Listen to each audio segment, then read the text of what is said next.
So in the last Watchtower stream, they showed off a lot of things to do with the reward system and multiverse, and I wanted to make a video where I broke down all of the rewards and how you can obtain them so that all of that information is in one spot, which is this video. So in the game, we have mother boxes which are going to contain gear, and you have, I believe, 5 tiers of mother boxes. You have the bronze mother box, which contains 3 items, and that will cost you 1,000 in-game credits. Credits is a currency you can earn in-game and cannot purchase with real money. The silver mother box contains 3 items and costs 5,000. The reason why it costs more is because I believe it contains a guaranteed rare. The golden tier mother box contains 4 items and costs 25,000 credits. One would assume that this will also contain a guaranteed rare, but we aren't sure about that. The platinum mother box contains 4 items again, but is not purchasable with credits. Every unboxing I've seen of the platinum box seems to contain a legendary, so platinum appears to be the guaranteed legendary box. And the diamond box, I actually haven't seen any of these unboxed, so we don't know how many items are actually in there. Everything I've said in this video so far is fact, and most of what's going to be in this video is fact, but I just want to make it very clear what I'm about to say is purely speculation. What I think the platinum chest is going to be is it's going to be a chest that is very, very rare. I mean, for obvious reasons, we can't purchase it with credits, and there are very few ways you can actually earn it in-game. I think the reason for this is the platinum chest is actually going to end up being the cosmetic-only chest. This is where you're going to be able to obtain rare shaders, premier skins. I'm not sure if anyone remembers, but a while ago they talked about how there was going to be a chest that you could buy with real money that only contained cosmetics. That way it didn't impact the balance of the game. It wasn't pay to win. They had a chest that was only filled with cosmetic items that you could spend real money on if you wanted to. I think that this diamond chest is going to be that chest. Alright, so let's actually go over some of the multiverse stuff. The multiverse game mode is literally the RPG game mode. I actually theorized about this well before multiverse was teased. I was actually pretty proud of myself for getting this prediction right, and I'm really glad I did because this is a needed game mode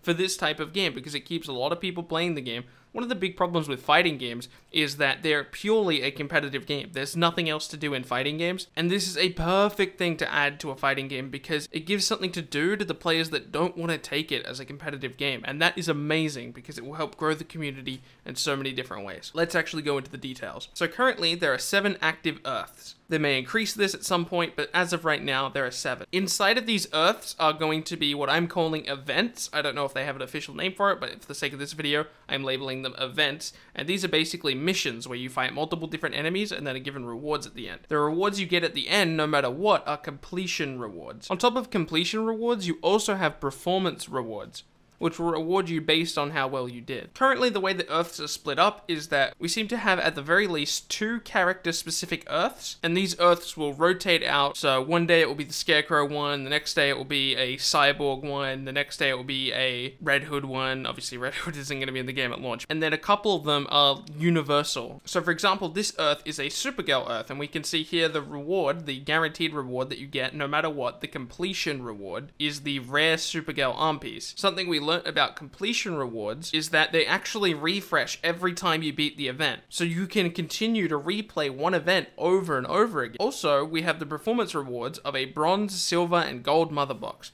I won't mention this again because this seems to be universal across all events. The performance rewards always seem to be bronze, silver, and gold. Based off of that, I would say it's a good idea to hold onto your credits and not spend them on mother boxes, because you'll probably naturally get them through playing the multiverse game mode. Something else I'd like to point out, that it seems when we have these character-specific Earths, that each of the gear sets on all of the events are for different slots on your character. So the idea is, by the end of the Earth event, you'll have a pretty decent gear piece for each of the slots on that character.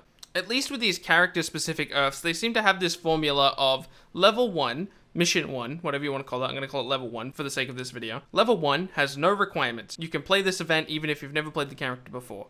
Level 2 requires some stats, so you're going to need some gear, which you may just earn off of playing the first event anyway.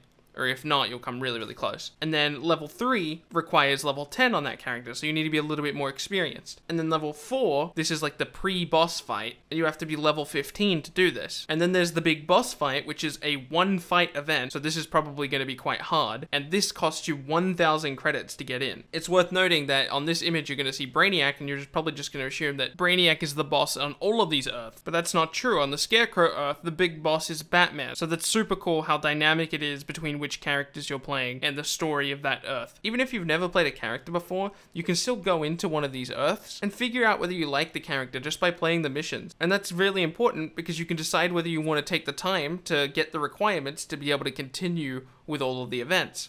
The next Earth they showed seems to only have one event, and they didn't really talk about this a lot, so I'm not going to take the time to sit here and speculate about it because we really don't know much about this type of Earth because it is the only example of it in the game. But something interesting to note is that it offers random gear, and that's the first example we've seen of that, so it's good to know that they have that capability. This next Earth seems to be a more general Earth, and offers mother boxes as a reward. We do get to see a new reward, which is 3 regen tokens. If you've played RPGs before, don't worry, the gear system does not have some type of degradation. Your gear isn't going to weather away and eventually die, and you're going to have to use one of these regen things on it. What I think the regen tokens are going to be able to do is either bring back gear you had previously sold or deleted, or to bring your lower level gear up to your current level. That would seem to make some sense to me because it sounds like level 20 is going to take you quite a long time to get to. If you didn't know, level 20 is the maximum level for a specific character. So you're going to be unlocking all of this gear that's essentially going to be useless by the time you hit level 20. So having these regen tokens to basically bring up that lower level gear into your higher level gear, I don't know what else regen tokens could be, but that's my theory. The battle simulator is a consistent Earth that doesn't change. The rest of the Earths on screen that you see right now, they all cycle out, but Battle Simulator is your traditional event. The first event is just kind of like a tiny tower with 5 matches on it, rewarding you with some regen tokens.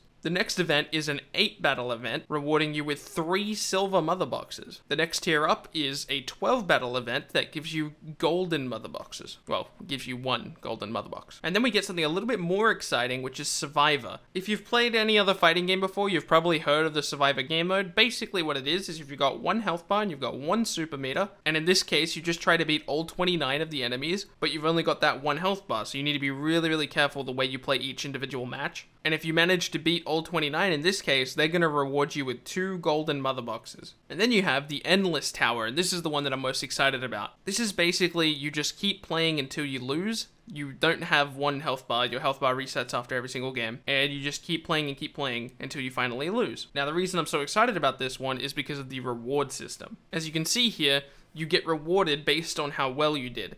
If you win 5 fights, you get a bronze chest, 15 for a silver, 25 for a gold, 50 for a platinum, and the reason that's important is because there's no way to actually purchase platinum chests in-game, so this would be the only way to get them consistently.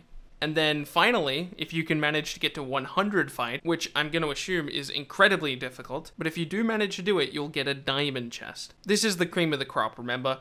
So it's going to be pretty hard to get that thing, but it's nice to know that there's a consistent way to be able to continue to try for it. So I'm definitely going to be doing a whole lot of Endless Towers. I'm so excited for this game mode. Honestly, I knew I was going to like the Multiverse game mode, but I don't know how I'm going to find the time to play online anymore, because this stuff looks like so much fun to me. I could sit down and play this for literally all day. I don't know about you guys, but I'm ready for this game to drop. I've been waiting for so long. We're a week out now, and I certainly can't wait to get my hands on it. Thank you guys for watching this video. My name has been Bilbzy, and I will see you in tomorrow's video.